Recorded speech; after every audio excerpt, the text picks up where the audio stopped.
बबरलो धरने को आज 10वां दिन है। उम्मे रुबाब साहिबा भी आई हैं, उनसे पूछते हैं कि उनके जज्बात क्या हैं, क्या पैगाम देंगे इस मूवमेंट को, इस तहरीक को, उस किस नज़र से देखती हैं?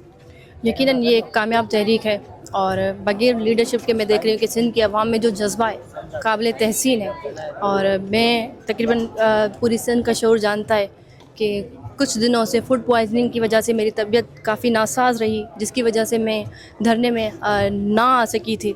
मैंने ये कौमी फ़र्ज़ समझा कि मैं यहाँ पर आकर शिरकत करूँ और अपनी आवाम को पैगाम दूँ, या ख़ास करके सिंध गवर्नमेंट को और वफाक को ये पैगाम दूँ कि सिंध पे किसी भी किस्म की ज़्यादती हम बर्दाश्त नहीं करेंगे। सिंधु दरिया हमारा है, हम अपने हक़ छीन कर भी लेना जानते हैं।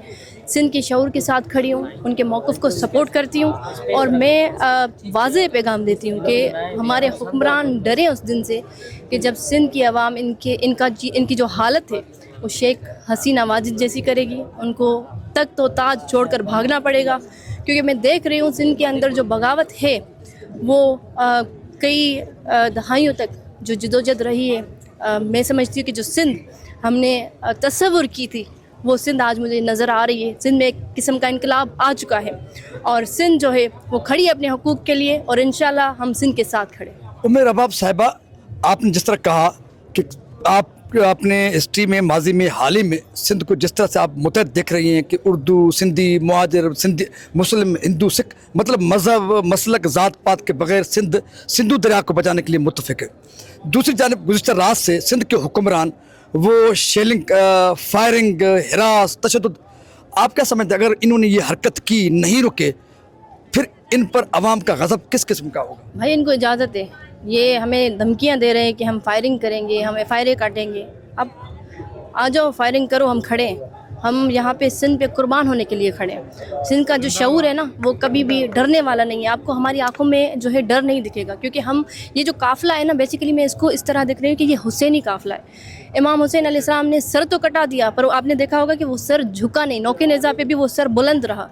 तो हम जो है वो इनको बताना चाहते हैं कि अगर आप FIR काटेंगे, हम उन FIR को भी देख सकते हैं। हम जो है हमें पता है कि ये लोग बौखलाहट का शिकार हैं, ये लोग इससे ज़्यादा कुछ कर नहीं सकते। ये जब बौखला जाते हैं तो इस तरह की स्टेटमेंट्स आती हैं। आप देखिए इनका झूठ जो है वो जो है सरे बाज़ार आ चुका है। सिंध गवर्नमेंट की जो स्टेटमेंट्स आ रही हैं, आज बच्चा बच्चा इन पे लानत कर रहा है। और मैं भी यहाँ पे खड़े होकर, चाहे वो वफाक हो, सिंध गवर्नमेंट हो, उनको बताती हूँ कि आपके जितने भी मंसूबे हैं हम उनको जूती की नोक पे रखते हैं और हम उनको रद्द करते हैं। शुक्रिया, थैंक यू। सिंधु दरिया हो या सिंध दुश्मन, जितने भी आपके मंसूबे हैं, जितने भी आपके मंसूबे हैं, हम उनको सिंध दुश्मन मंसूबों को जूते के नोक पर रखते हैं। ये जज्बात थे, ये ख्यालात थे उम्मे रबाब चांडियों के, जो आज 10वीं रोज़ बबरलो धरने पर पहुंची और उन्होंने ये भी कहा कि उनकी तबीयत ठीक नहीं थी, इसलिए वो देर से पहुंची है। लेकिन उन्होंने ये पैगाम दिया है कि कराची से कश्मीर तक पूरा सिंधु दरिया को बचाने के लिए एक पेज पर है। जोश, जज्बे, वलवले के साथ अगर हुक्मरानों को तबाज़माई करनी है तो फिर शेलिंग करें, फायरिंग करें, मुकदमात बनाएं, फिर पता चलेगा इन बौखलाहट के शिकार हुक्मरानों कि उनका अंजाम क्या होता है। अच्छाई, बेहतरी और हुक्मरानों को होश के नाखून आए।